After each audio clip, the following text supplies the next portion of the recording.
Your 104.1, your nightcap of comedy. My name is Ken Miller in the big chair tonight. I am joining the virtual studio with my comedy brothers, baby. We fresh off of TV, son.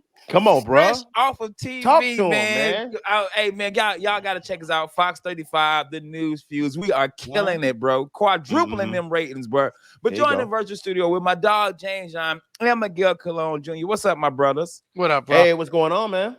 Hey, man, we got a guest tonight, so, man, let's go ahead and bring him in. He will be at Orlando Improv side stage this Friday, October the 6th, for Funny Fridays. He also runs a room called Bloodhound Brew. Put your hands together for Eddie Sas, everybody. Eddie Sas in the building. What's up, man? Hey, thanks for having me on. This is exciting. Man, I'm glad you're here, man. Eddie will be at the Orlando Improv Sidebar this Friday, October the 6th, 7:30. James, it is a complimentary show. So you can just walk in and sit down. And according to Eddie, he going to pack the house out. He said he going to have more than 65 people, which is the most we've ever had. We're averaging about 45, 50. Except for last week was a little light, but still a good show. How much can that room seat? Because it's a small room, you know, it's an intimate room. It can get 85 people in it. 85 people, so that's cool, man. You talking about the front, the bar, and then in the back. And if they really want to be creative, they can put some tables off to the side where the DJ booth is. So it can be good. Fire code, I'm gonna say 85. Non-fire code, 300. Yeah. Nice. That's like a Jamaican house party. I love that. So, Eddie, we got to give the origin story real quick, man. We always ask every comedian, man, how long have you been doing comedy? Where did you start? And how was your first ever show? Okay, so this is a tricky one. I started officially 10 years ago, but 12 years ago, I went to an open mic, and I've been writing since I've been in probably 10th grade, and I've always written. I've never actually done it on stage, but then I used to do a lot of video production. I mean, that was my thing. And in fact, I made a video, I think one of your first videos for you, Ken. And that was where I got into the business. And then at the time I was working with, oh my God, Gary Menke. Gary Menke. He actually paid me. Listen, I'm going to tell you right off the bat, he paid me. That's rare. Bruh, what does that say about an individual when you have to preface it by going, he actually paid me? I got my money. I didn't get Menke'd. He actually paid me. But he was teaching not all of it. Some of it. He got I got some rolling papers. I got some But anyway, I want to bring up real quick, guys, while he mentions that story. If you go to Urban Dictionary and you type in Minkied, it literally has this Gary Minke story. Getting Minkied means Gary Minke, or getting Minkied means you got set up with a deal that sounded one way, and then when you got to the show, Gary Minke flipped it on you. And it is so prevalent and world renowned that Urban Dictionary has Minkied. And I will say this, boys. I will say this, and this is 100% true. I did a show in South Carolina, and the host was telling me a story, and he goes, bro, they Minkied me. Hey, while you BSing, I have the last ever I got Minka shirt.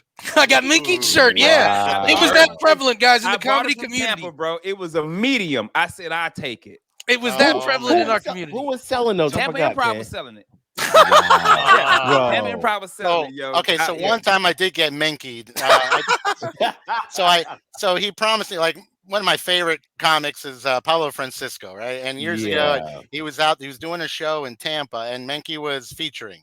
And Alex Yu was hosting or opening or doing something, or maybe he was featuring. I don't remember. But anyway, the point is, I was told, hey, I can do a guest spot, right, for Pablo Francisco, and I was so excited. I just got to drive Gary to Tampa from Orlando, pick his ass up and take him there, and then we'll make it happen. So I get there, the manager's like, no, he's already got an opener, he's got a guest, so it can't happen. So in the end, I was like, well, great, I got to drive him all the way over there. Oh, absolutely. I mean, the cool thing is I did hang out with Pablo, and we had a great.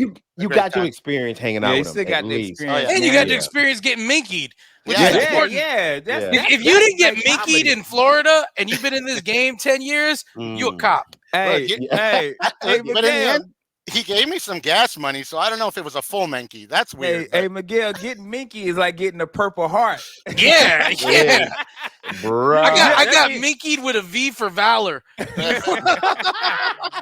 man, if you listen to Eddie Sas this Friday, October the 6th, Funny Fridays, the side stage, 7:30, complimentary show. Make sure you stop by. So, all right, so the first show, how was it? Okay, so the first show was great. I'm gonna go back. So 12 years ago, I went to an open mic. Carmen Valone was hosting. It was at the Bonkers Boardwalk Bowl, whatever. I remember that. And, Yeah. Wow. So I had all this material I had already written, and he knew I wanted to do this for a long time. So he's like, "Yo, I'm gonna put you up tonight. I'm gonna put you." I'm like, "No, I don't know if you should do that. I'm not ready. I don't want to go up. I've never done comedy on the stage like this before."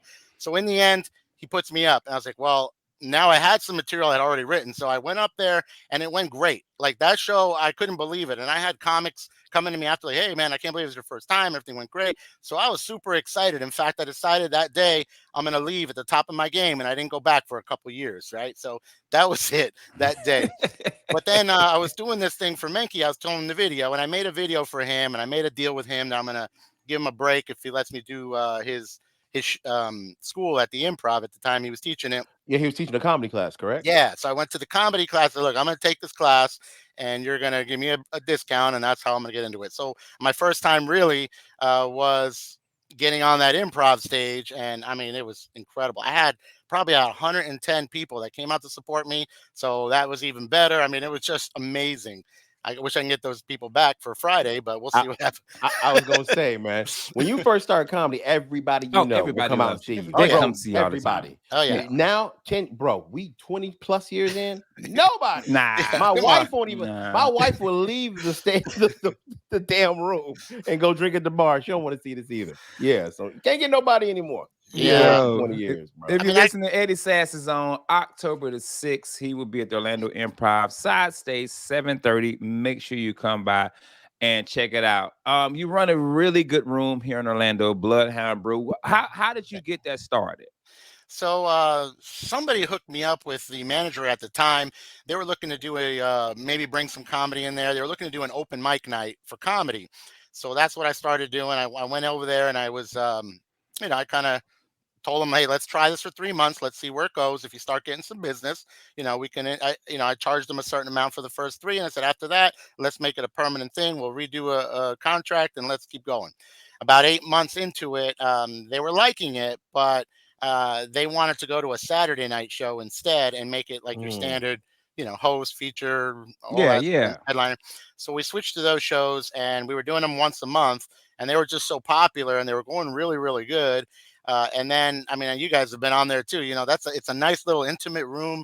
I love that place. It's really nice. It's conducive to comedy. It's got that low ceiling. They got the nice little red tablecloths. It's really pretty.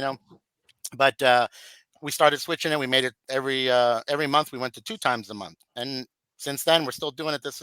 We're on our 7th year now doing this. Congratulations, nice. Congratulations That's hard, on that. But I don't think a lot of people understand is how hard it is to keep a room going that has shows multiple times a month.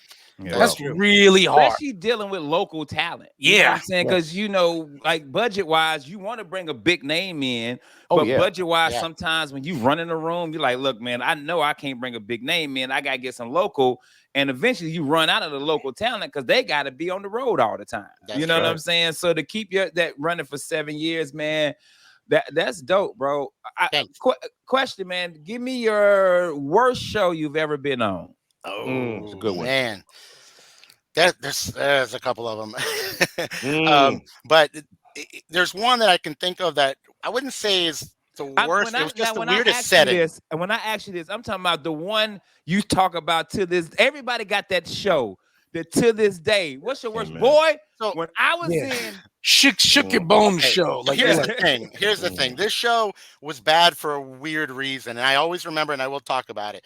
This was another local guy, Ron Chapman. You guys may remember him back then. Ron. He was running a comedy show at Secrets in Kissimmee. It's a swingers place. First off, was he really? Was he? Was it a comedy show?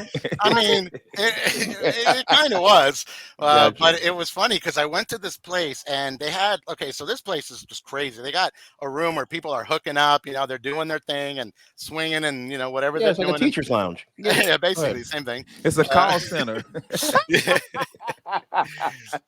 And then I go on into this other room where now that you're in this really tall stage, and in front of the stage is a big bed. All on the outskirts of it, there's poles and there's kind of like almost bed seating, and these couples are out there, and all of a sudden, like, people are feeling each other up. There's boobs coming out. I'm trying to do my job. Now, first of all, the first time I did this, it was Ash Wednesday. So I was like, God bless. Yeah, what better way to celebrate the Lord than, to hook up with someone else's wife, That's why he put her there. Hey. Some people borrow sugar. We borrow wives. I'm sure it's in one of the Old Testaments. Yeah, it was very Judges. It was difficult to kind of look past that and to do the performance that I want to give, but it was still fun, And I went back and did it a second time, but that means you liked it. That means you wanted it. Hey, listen. No, he went back a second time because he was still trying to get that money from Ron Chapman for the first time. Still trying to find that guy. Yeah. And funny thing is, Ron Chapman always hung out with Gary Menke. So they was thick as thieves, bro. Thieves, man. So give me the good show. Give me that one show that you was like, man, this I love comedy. Oh man, so the most obvious places to perform has always been at the Improv. I don't think there's ever been a bad show there. That first show, of course, is the most exhilarating one. But I would say facts. I've done some shows that were just pretty incredible. We've had some great shows. I did one in Las Vegas, a place called Jackpots, and it was really cool. I went on a little mini tour with another guy, and it was just, we had a blast at this place, and it was just such a solid show. When I came out there and he came out, the comics in Vegas were coming to us, and these were just local guys or whatever, but they were like kissing our feet about what we did, which was not great. I mean, I don't think it was that great, but the audience loved us, the comics loved us. I felt like here I am in Vegas, things are going great, and I felt pretty good about that whole thing. Then the next day Then you went and played a table and lost it all. Oh. Yeah. Yeah, everything. Well, I got a $2 tip during that show, so that was kind of good too. Man, there you go. That's a lottery ticket, man. Hey, we got a couple minutes left, man. What's your plan with this? Like, what do you see yourself doing with stand-up comedy, man? You're 10 years in. What's the plan you got with this? So long term is kind of it's kind of a difficult thing at the moment to say. I want to keep doing this, obviously. I want to keep going. I want to get booked. I'm tired of being the booker, and people forget about me, when they're booking. So I'm trying to get more gigs outside of of my shows at Bloodhound. But I just want to do this and have fun with it. I'm not looking to tour, and do, look, I need my full-time job, during the day. I work full-time, and I'll do this at night. I got to do it. And I can't say I'm going to go on the road and make this work. I recently married. I got my life here. Congratulations to that too. Well, thank you. Beautiful wife. Congratulations to that, my friend. And, Dad's health isn't the best, so that keeps me around too. And I'm just trying to hustle and do this stuff. I want to get back into some acting too. I used to do tons of acting back in the day. I was growing up in Jersey.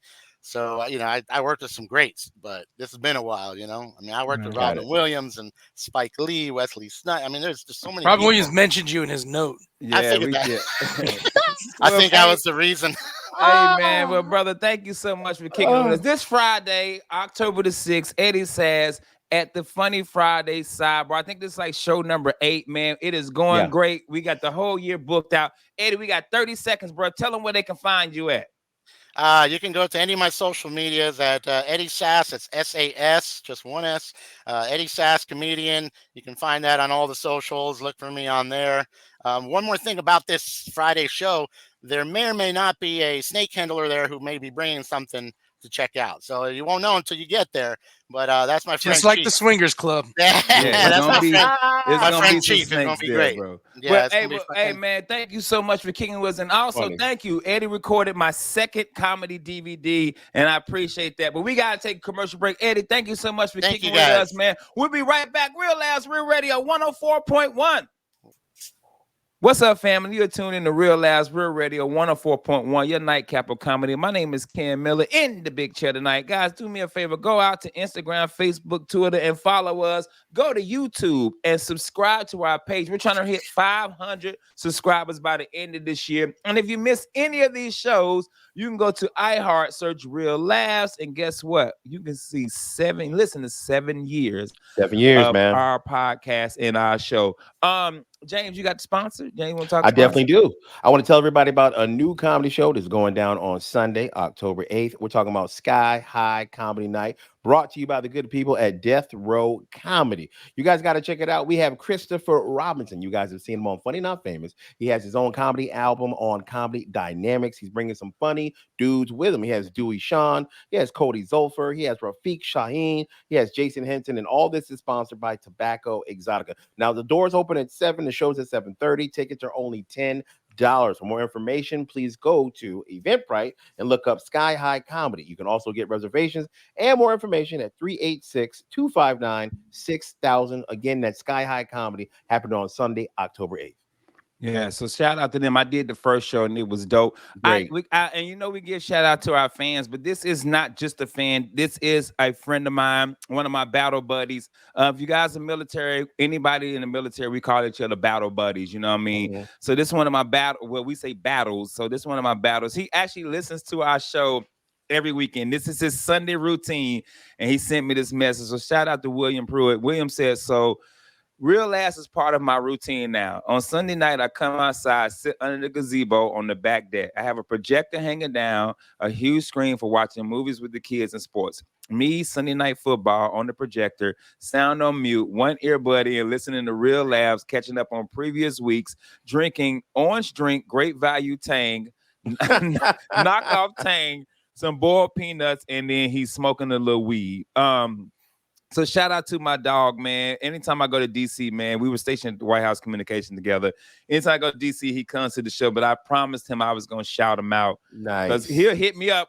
He'll be like, yo, that really happened? I'm like, what are you talking about? Y'all talked about it on the show last week. I said, I don't remember anything we talked about. I don't even know what today is. I don't remember anything we talked about last week, but I got to give him a shout out, man. And thank you for listening. And everybody else who listen. Also, if you own a business, we are looking for sponsors. We on TV and radio now.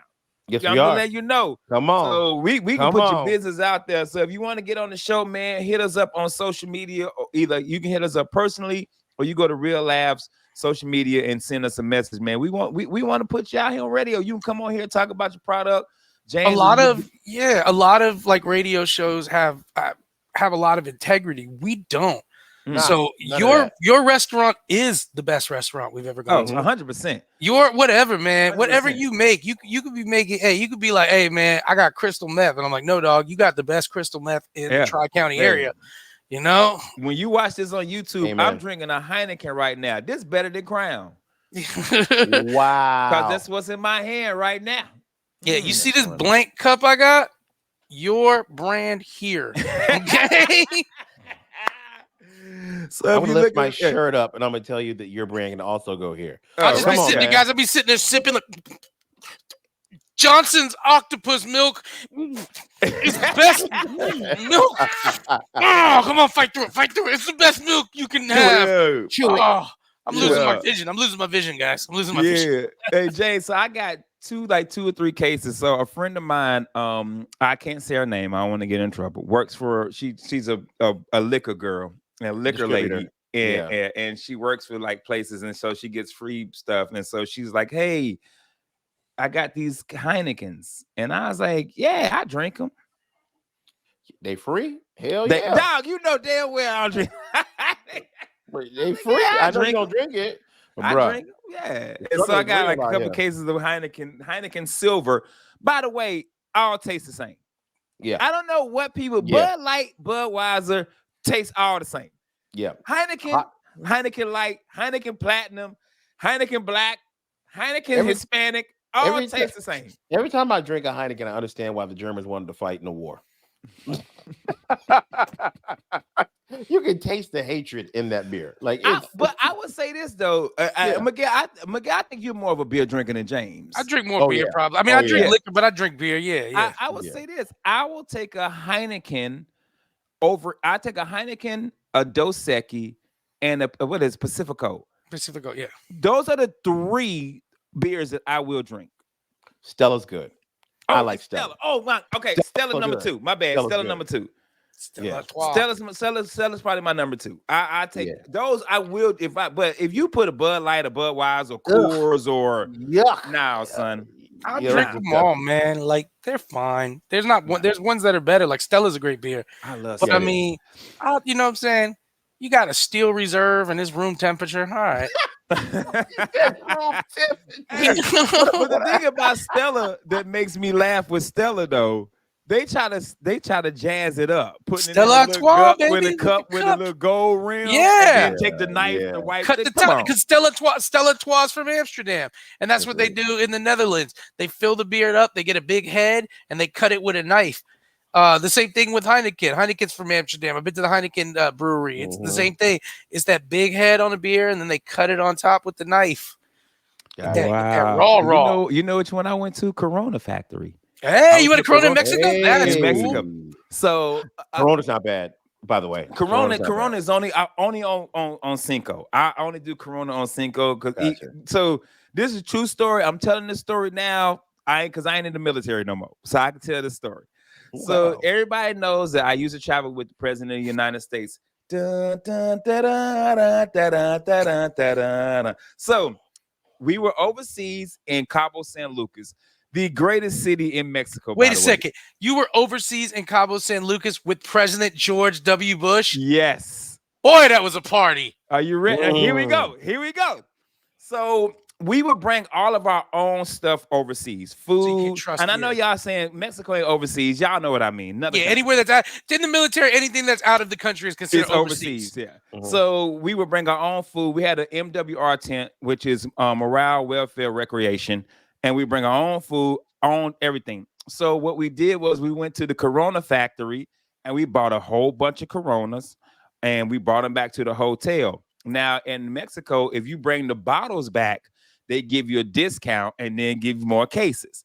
So we got in the MWR room, we have a bathtub full of Coronas. And you just go in and drink them.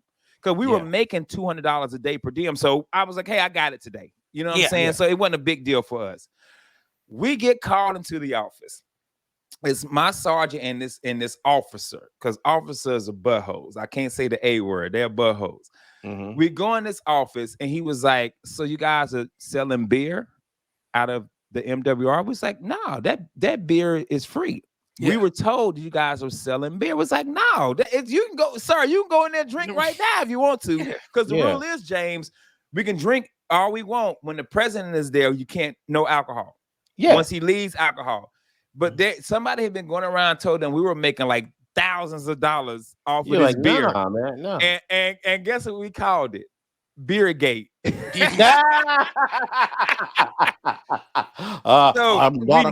We never found out who told it, and so he was like, "I just don't." I know who told.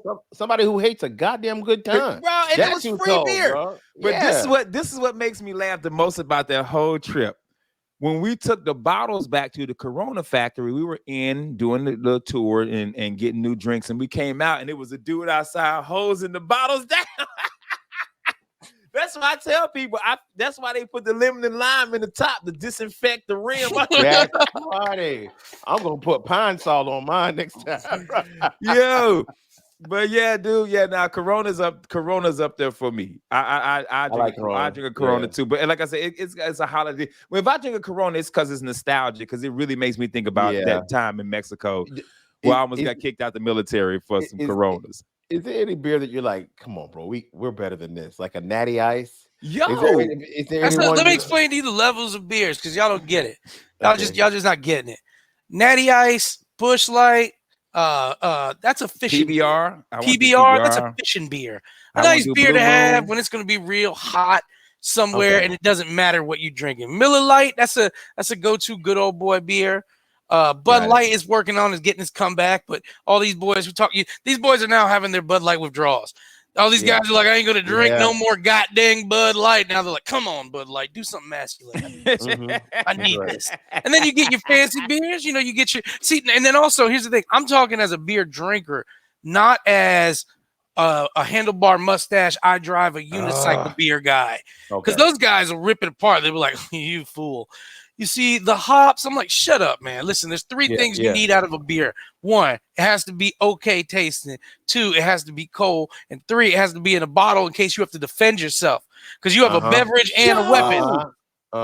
Dog, anytime I go to the bar, order a beer, they say you want it in a glass or a bottle. I said a bottle. Just in case I had to bust somebody upside the head open. with it. Yeah. I got a beverage and a weapon. One, bro. Hey, you'll notice when, like, I back when I was younger, I'd be at a house party and I'd hear stuff popping off. I'd be chugging my beer quick. Oh, I gotta get rid of this liquid. I gotta get this knife ready. Hey, and I just want you to know, James, a beer bottle does not break upside your head when you get hit with it. It sure does not. No, I've learned that. I've learned that the hard way. Yeah, I've been hit with one. Yeah, in the NCO club. It goes, it does not break or anything. You wish it would have broke. NCO club, Ken. That's that's the wildest club in America, huh? Dude hit me upside the head with a bottle, bro. I was like, it didn't even break. It was just like, bing. Yeah, I bet you back then he didn't even get NJP, did he, Ken? No, he just got smoked. We just a whole nobody got in trouble. It was a straight up brawl. Nobody snitched. MP, but the thing with MPs ain't do nothing because it's a club full of soldiers. It's like 3 MPs. They were like, look, we'll let it die down. We'll let it die down. MPs just sitting on the hood of their car drinking a beer. They're like, all right, fellas, finish it up. Yeah. Gotta take these back to the Corona factory and make some money. That's true story, man. So me and my girlfriend at the time in the military, I was dancing with another in Fort Huachuca, baby. I was dancing with a girl in the NCO club. I didn't know my girl had beef with this girl. You know what I'm saying? Like, cause we all danced together because that was just the family aspect we had. And she grabbed me. She had just bought me this brand new jacket. She grabbed me and snatched the jacket. Like, what's up? She said, I can't stand that, blah, blah, blah. And so I'm running out after her, trying to grab her. My boy trying to grab me. I said, yo, that's my woman, man. I want to talk to my woman. He's like, yo, chill. And the sergeant first class, MP was right there. She was like, yeah, he said chill. I say, yep, yes, sergeant. Yeah. I already knew. I had the hand on the taser. I already knew I was about to get popped. I was like, my bad. I'll talk to her when I get home. My fault. You right. You know what? I need to calm down. I'm just gonna go back in there. Yeah. And then was my Hennessy days. Then was my dog. Speaking of that, I went to a house party the other day with my wife, and I had some Hennessy. And let me tell you something. Because they only had Hennessy, Crown Apple, and I don't do Crown Apple no more. Maker's Mark and tequila. I said, man, I'm gonna do the Maker's Mark. I said, this trash. I said, let me get that Heineken. I mean, let me get that Hennessy. A Henrock. I said, hey man, let me get a double. Hey, let me get another double. Bro, I'm 8 Hennessy's in. I'm on the dance floor with me. Man, they did a Soul Train line, James. I was in there like that, bro. My wife was like, boy, you so drunk. Let me drive us home. I knew I was drunk, bro. I took 4 plates. Hey, man, I don't even eat seafood. Hey, man, give me these crab cakes. Damn. Me and Miguel love seafood. You should have called us. Man, we was wilding. Oh, man, I had something else to talk about. We don't want to talk about beer for 14. That's Real Laughs. That is Real Laughs for you, man. We got to take a commercial break. We'll be right back. Real Laughs, Real Radio 104.1. Real Laughs, Real Radio 104.1, your nightcap of comedy. My name is Ken Miller in the Big Chair tonight. Guys, make sure you go out to the social medias and follow us. Go to YouTube and subscribe. And if you want to hear these voices, man, go to iHeart, search Real Laugh. You listen to us in podcast format for the past 7 years. Shout out to Eddie Sas, who was on the show. He will be at the Orlando Improv Sidebar this Friday, 7:30. So go check it out. The lineup is Shay Lowe, Chief, and Mark McKay is hosting. He also wanted me to let you guys know this Saturday, Mike Lee will be headlining Bloodhound Brew. So go to Eventbrite and get your tickets. So make sure you go check him out this Friday and also Saturday, Bloodhound Brew. So nice, man. I want to talk about this because I feel like in my old age, I'm going to have some young friends. You know what I mean? Like especially in the industry you're in, technology and comedy. And I'm realizing this because, like, I take it back. If you guys during the break, we were talking military stuff, man. You know, I'm a veteran. Miguel's dad, who's also my second father, veteran. So we love talking military, man. James got 4 kids, pretty much a veteran. Pretty much a married to a Latin woman, and married to a Spanish woman. He pretty much he was in, that was the Korean War for him. Yeah.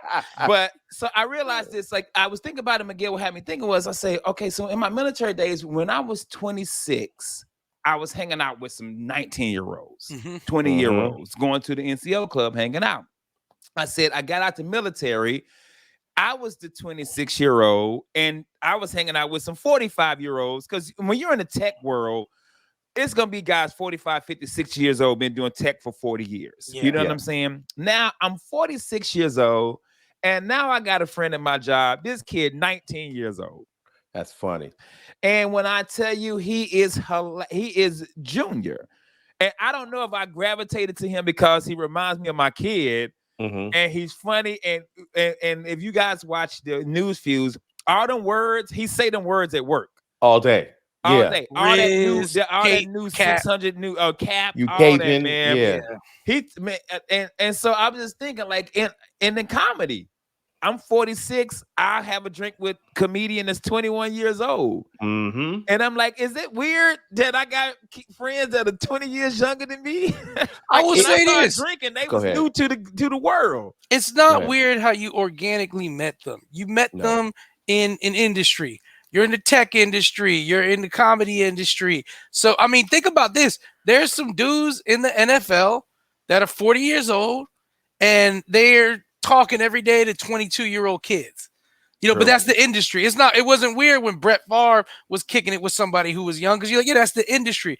What would be weird is if you were trying to hold on to your youth, or if you were trying to be a father figure or like an elderly figure to people who weren't asking for it. But what's happening is y'all are organically friends and you guys can enjoy each other's company. But I know you're going to sun them when it's time to sun them, because you are 46 years old. And also you're going to be that old guy sometimes. You know, they're going to laugh at some of the old things you say. And that's right. It's okay. It's not okay when you're chasing something, though. We know those guys who are chasing youth again. You know, Al Bundy in it, Polk High football champions. You know, that's it. We know. That's it. I love when it happens, because I got some of those people at my job too that are much younger than me, but it's an interesting perspective that we get to see through their eyes on how they see life, how different they are than us at our age. Like a lot of things that we had to deal with, they don't deal with at all. Or a lot of things they deal with, we never dealt with. So it's interesting to get both our perspectives when we talk to each other. So I like it, man. There was a sorority that used to rent out our like mechanical bulls and all our inflatables and stuff. And shout out to Mel. Mel was like their social director for the sorority, and I dealt with Mel all the time, and she was like 22 years old, and there would be tons of times where I'd be on the phone with her and I'd be like, hey, you got to police your people. This is, you know, you'd have to school her on, hey, this is not going right, you got to do this. But then there were tons of times when we'd be on the phone and she was like, yo, I'm going to implement this new strategy, blah blah blah, and I'm like, damn, I've never thought of that. So it was cool. But I think one of the most fun moments for me was, I'd always, you know, anytime I had been hanging with younger people, they always would be like, yo, man, you kind of like an older brother to me, man. You like an older brother to me, because that's what age range I was in. But at this point, I'm like 40 years old dealing with this sorority. And Mel hit me with this. And I always remember it. She's like, you know, you're kind of like an uncle to me. And I was like, wow, that's the new stage in life I am. I used to be an older brother to these kids. And then when I thought about that, when she told me you're kind of like an uncle to me, it actually came with more responsibility than an older brother. Because when somebody says you're like an older brother, you wild out a little bit. You older brother, you know. But when they tell you something like, I'm looking at you like an uncle, then that means you need to be more of a guiding figure. You need to really save them on some trouble if you can. And, you know, because when you're older brother, you could be like, that's not how you drink tequila, pour it in my nose. You know? And when you uncle, you got to be like, hey, girl, before you go out, you better pound some Pedialyte, because tomorrow's going to be a fight. Hey, I say this, I have to tell every young person, if you don't address me as uncle OG, don't talk to me. Yeah. I'm that's up where now. we're at. I got that. I'm like, if Snoop Snoop, like, yo, I'm Uncle Snoop now. Like comics now, like, what's up, Unc?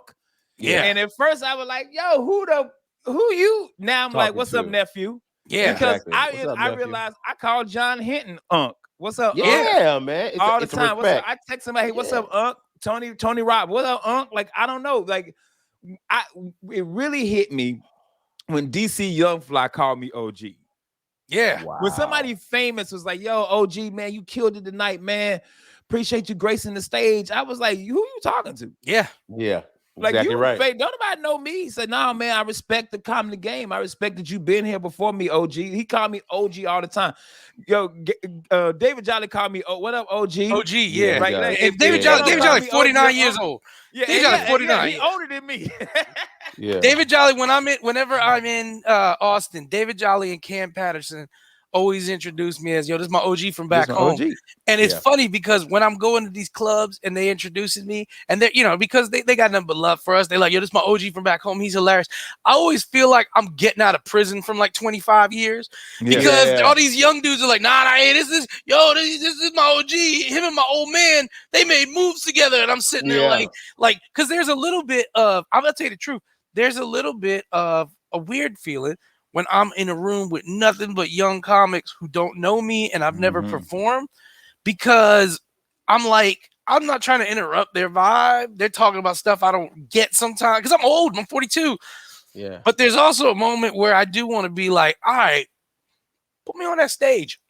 Yeah. Put me on that stage. Yeah. You see, my old ass still got some moves. I feel like Deion does. You know, Deion Sanders, man, he's still like, put me out there. That's Jordan. Jordan be like, I can still play. I'm like that too, man. Where when it comes to older comics, like I remember one night, shout out to our dog Type Mike. Type Mike came to the other bar one night, and I was like, and nobody knew him. And I was like, I said, you gotta come. Like, I introduced him as, yo, this my OG, my OG. And I said, you gotta come around more. I said, because these dudes just think you some old guy who just started doing comedy 2 weeks ago. They don't know you like that. You know what I'm saying? I was like, so I feel like when I started comedy, the older comics were around more. You know what I'm saying? I had more access to you guys than they have to you guys now. You know what I'm saying? So they know us because, we're on the scene a lot. But it could be somebody like a Rod Z or like a Miss Hope. True. Like Miss Hope posted something and comedian like, who is this lady? Ricky Reyes, open mic. Dude, Ricky Reyes was performing at a show I did in Claremont, and he walked in and he was like, "Hey, I want to do a guest set," and nobody could get why I was lighting up. Yeah, but I was like, Ricky, you coming here to do a guest set on my show? He's like, "Is that cool?" I was like, "OG, you come in, you can feature." You can do 20 minutes. You can do whatever you want, yo. Do you want a headline? Yeah. I bump the feature and feature. You can close this I just feel like a lot of these guys don't know the older generation of stand-ups here in Orlando that built this for them. Like this scene would not be it if it wasn't for you guys. You know what I'm saying? Yeah, the old guys who they don't know that. And the thing is, like you said, it is I don't blame the kids for not knowing them because, the old guys aren't out as much. Yeah, they don't come out as they used to. But when they come out, I like when I see, and I see it a lot. I like, who I see it from? I see it from any of the kids that are really passionate about comedy. When they meet one of these OGs and they hear about them, they're excited to meet them and talk to them and stuff like that. And here's the thing, too. Just because you owe an OG doesn't mean some young kid ain't going to bury you. So that's a message to the older cats out there. I have watched dudes that I looked up to my whole comedy career get buried by some youngster, and then I've had to. And I mean, this isn't anything, but I think we've all had to bury one of our role models. Hey, you ever seen the Shawn Michaels Ric Flair fight? Yes, like, that's it. Hey man, I love you. Bop. Yeah. Yo, I'm sorry. I love you. Hey, dog, real talk, man. Let me tell you something, bro. Dwayne one night put it on me. Yeah. I'm talking about, bro, I couldn't follow it. I was like, hey, man, here go the torch. Because you got me tonight, dog. I couldn't follow it. You know what I'm saying? His energy was his energy was better. But he was like, yeah, but Ken, I did 20. You had to do an hour. He said, now we had to do hour for hour. You're going to eat me alive. He said, but I'm doing 20 minutes. I said, my greatest hits. Yeah, I'm doing the greatest. I said, yeah, but I'm the guy that's on the poster that they paid to see. Yeah. Amen. You know what I'm saying? I'm supposed to rip it up like Jack the Ripper. Like that's what it's supposed to be, man. But we've all had that youngster in front of us. Just bury you. And then I tell you, that's why I think it sucks for us when we want to try new material at like an open mic. Cause I'll come in there and they're like, "Oh, OG, you about to do it, huh?" I'm like, I got this joke about air fryers I'm not sure about. Like, stop hyping me up. That's why I always open with Miguel. Like, hey, look, this new. This might lower your expectations. Yeah, lower your expectations. This might not work. And that's the other part of open mics that we don't talk about as being OGs. There's a lot of pressure to go there and actually perform. Everyone's looking to see what you about to do as an OG. Like, you better not bomb. That's why I just go there and hang out and be funny as hell and drink and buy drinks. And people are like, "Man, this dude great." They're like, "You ever see him perform?" No, not really. I don't even know he a comic. Yeah, he's amazing. Yeah. Hey man, it's been a good night, man. Shout out to Eddie Sas. Eddie Sas, don't forget this Friday, October the 6th, he will be headlining Funny Fridays at the Sidebar. Make sure you go check it out, 7:30. Him and Chief Mark McKay and Shay Lowe. So make sure you check it out, and a free show. And then Saturday, one of my favorite rooms in Florida, Bloodhound Brew, Saturday with Mike Lee. Mike Lee is the owner of LOL Comedy Club in Winter Haven. So he will be headlining that. You can get them tickets at Eventbrite. So make sure you go check it out, man. I am at Sarasota McCurdy's this weekend. So if you're in Sarasota, make sure you come by, check me out October 4th. Matter of fact, right now while you're listening to the show, October 4th to the 8th will come through. James, where you at this weekend, bro? I'm actually at Hagen O'Reilly's room. Ooh, it's comedy night. Yeah, man. Mr. Ali Flores puts this on. He's going to be hosting. I'm there with my good friend, Chris Ray, going to be in the building. So y'all come out. It's an absolutely complimentary show this Friday, 9 p.m., Hagen O'Reilly's. Y'all check it out. And we got Miss Jess Torres coming through. It's a good room, James. It's all of them sold out, food good, drinks free. Yeah, that was one of them nights for me, yo. Miguel, what you got going on, brother? I'm chilling all of October because I'm going back on the road in November 4th through 8th. I'll be in Austin, and I've got a couple of the cities to announce in November as well. Cool, man. Hey, guys, we appreciate you listening. And do us a favor, man. Don't forget, go out to Facebook, Instagram, Twitter. Go follow. Go to YouTube. Subscribe. We're at 158. We're trying to reach 500 by the end of this year. Appreciate you, man. We're putting all the shows up. And if you want to listen to us in podcast format, go to iHeart, search Real Laughs. 7 years of shows, man. 7 years, baby. Thank you so much. Also, make sure you check us out. Fox 35. 11 o'clock, late news, the news fuse. It is so much fun, bro. You get to see Real Laugh on TV, man, and we're having a good time, man. So we appreciate you guys listening tonight. I'm Ken Miller. That's Miguel. That's James. James, tell them what to do. Take your ass to bed. Good night.